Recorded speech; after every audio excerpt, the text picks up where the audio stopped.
Hey friends, what's up? Welcome or welcome back to the channel. In today's video, I'm doing a bit of a refresh on some videos that I've done in the past, but the reason why this one comes in particular is because I got a lot of questions from last week's video on my pros and cons on my Google Pixel 6 Pro kind of review. By the way, thank you for watching that video if you did.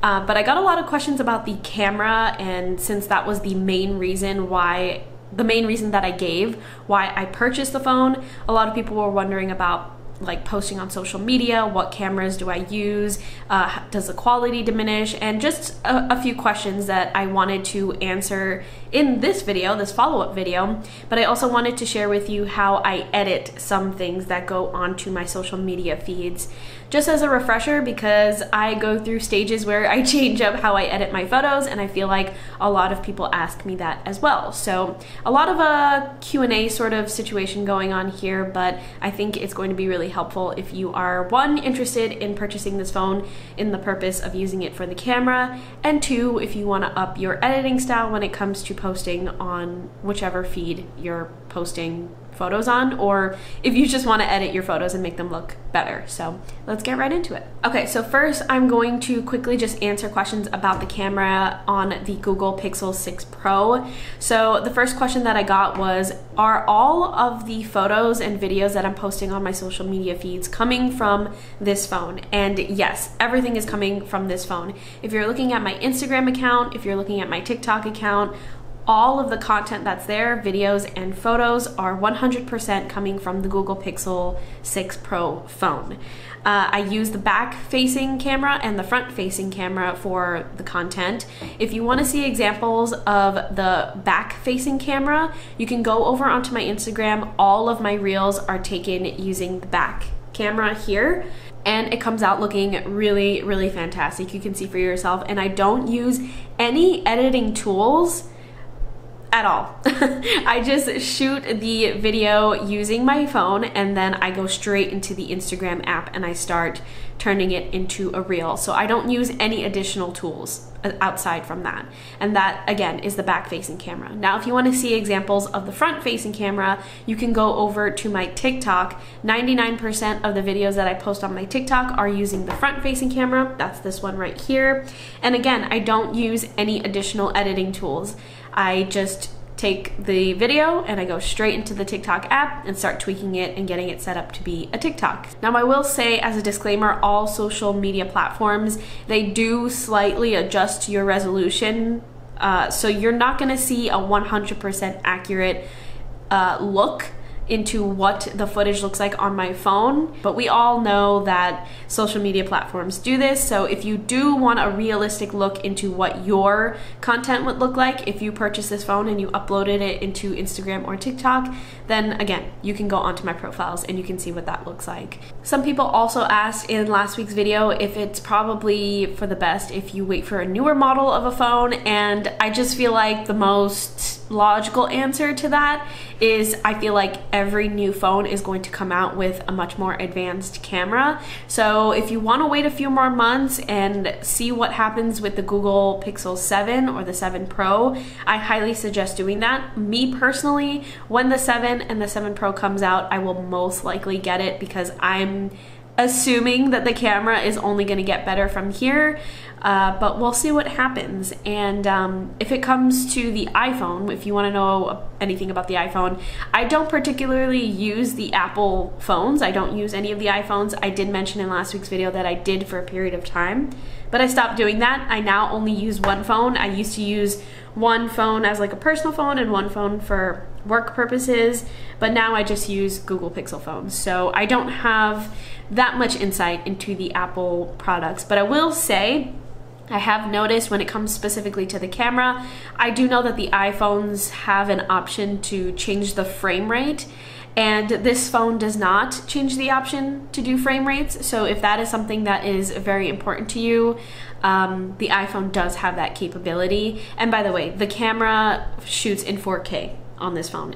There's a low resolution option and a high resolution option. I always keep it on high resolution, and that is in 4K. Okay, so now I'm going to get into the editing part of this video, and again, I do not do any editing, like special editing to my video content. I only do it for my photo content, so you'll see this on my Instagram. But I will also say that if you want to see like an in-depth look into what the camera looks like if I open up this camera app and I just kind of like shoot around, I highly suggest checking out like tech YouTuber videos. Your Average Consumer and Marques is obviously they're the best out there, or two of the best out there. So I highly recommend checking out their videos. The reason why I say that is because you're not gonna get a totally accurate look into what this camera looks like from my lens. Although I do have a high quality camera that I'm using, it's not the best quality. And tech YouTubers have insane cameras. They are super, super high quality. So if you go onto one of their videos, they will show you what the phone looks like on their screen, and you'll be able to get a more accurate depiction of it. So just throwing that out there, that's why I'm not showing it right now, because I feel like if I do that, people will be like, it doesn't look that great, but it does. So I am going to start sharing my screen. I am going to go through a way of me editing a photo for my Instagram feed, and I'll show you what my Instagram feed looks like just so that you have an idea in case you've never been there before. This is what my Instagram looks like. It is very bright, it's very vibrant, and it's got a lot of contrast and, you know, nature colors, a lot of colors going on right now. And if you've ever seen any of my previous videos, you'll see that my editing stages do change from time to time, but this is where I'm at right now, and I'm really, really happy with it. I have a feeling I'm going to be sticking with it for a long time. So let's go through the process of editing a photo. So this is a photo that I took using the camera on the Google Pixel 6 Pro. I did not do any tweaking to this photo. This is simply, I took my phone out. I was in like a nursery, like a garden center, and I just took this photo, and that's it. Took the photo, put the phone back in my hand or in my pocket, and went on about my day. So this is just an unedited photo. So now we're gonna start editing it. The first thing that I want to do is go into my favorite app, which is Snapseed. So Snapseed is usually my first spot that I go into when I start editing an app. Sometimes I'll use other apps like Retouch and such, but you can see previous videos of me editing videos where I talk about the whole extent of the apps that I use. But generally speaking, I go straight into Snapseed, I go into the tools section, and I change the perspective. This doesn't always happen, but I like to tweak the perspective just a little bit, just so that the photo looks perfectly aligned and straight and center, so that when the audience person, you, are looking at the photo, it just looks right. You know what I mean? It's not slanted, it doesn't look awkward. And this is a bit of a lifesaver, so I just do a little bit of tweaking. And this comes with a lot of practice. So obviously you're not gonna learn this overnight, but with time, you'll get it. So there you go, I just changed the perspective. I think it looks a lot better that way. And then I'm gonna go back into the tools and then to tune image. Now, like I said, my editing style nowadays is very bright and vibrant. I just turn the brightness up on my phone all the way so that I can get an accurate look at it. So that's exactly what I'm going to do. I'm going to up the brightness, and then I'm going to up the contrast. Like I said, my feed, it looks quite contrasty right now. Up the saturation a little bit, up the ambiance. I'm basically upping up everything. Upping the highlights. This one I do a lot of. I like to add a lot of highlights, and sometimes I'll either lessen or add shadow. That's the one where it really just depends on the photo, and if it gets washed out, if I take away. So I'm actually gonna add a teensy bit more shadow, and then the warmth I kind of don't really touch. I don't really need to touch it. But there you go. Gonna hit OK, and then this is what the photo originally looked like. This is what it looks like now. It's a very subtle difference with this particular example because this photo was taken in natural, very bright light. But if it were a darker photo, there would be much more of a stark difference. But this looks pretty good. I'm gonna go ahead and hit done. And then I'm going to go into my folder again, get the edited photo, And then I'm gonna go into VSCO. I've used VSCO for such a long time. They very recently started adding things into their premium. And so now I do pay for VSCO, which kind of sucks because I've used it for so many years for free. But some of the tools that they have are absolutely essential that I needed to pay for, so paying for it. So I just click onto that photo and I'm going to go straight into the filters section. Again, I'm pretty sure this is a paid section at this point, but this is a filter that I use right now. It is SS1. And I hope you are able to see that, but everything just got so much more vibrant. So I'm just gonna try and scrub along this line so that you can see the difference. This is what it looked like before, and this is what it looks like now. Back and forth.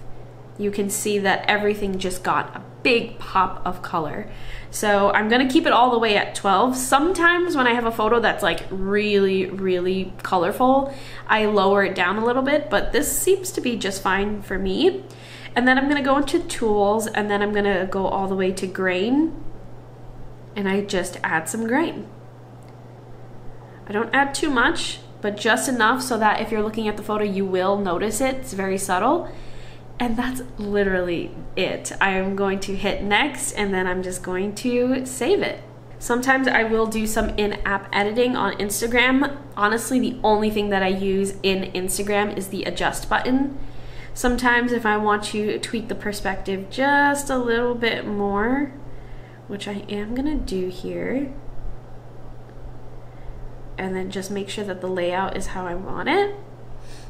That's truly it. So this is a photo that is worthy of going up onto my feed.